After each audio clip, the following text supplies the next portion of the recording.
এটা কি লটারি? ভাগ্যে যদি লেগে যায়। কয়টা গেছে? আছে কয়টা ভাই? 36টা বিক্রি করছে। নাকি টাকা দিয়েছেন 1,60,000। তাহলে 1,60,000 ভাগ 36 লাগান, তাই না? তাহলে 68 টাকা করে উনি পেমেন্ট দিয়েছেন। জাহাঙ্গীর সাহেবকে পেমেন্ট দিয়েছেন 68 টাকা কেজি, আর উনি বিক্রি করতেছেন 61 থেকে 63 টাকা কেজি।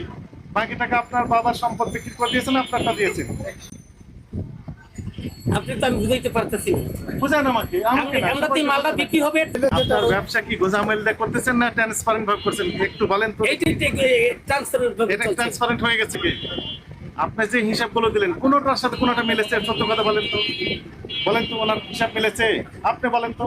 আপনি তো পক্ষপাতদুষ্ট মন্তব্য করিবেন না দয়া করে। না ঠিক আছে আপনি কথা। হ্যাঁ, আমার সাথে কথা বলেন আপনি। ওনার যে ব্যাখ্যা, জি আমার সিম্পল কথা, আপনি সিম্পল কথা হলো ব্যাক করলে মিলবে। মিলে না, মিলে একটাও মিলে।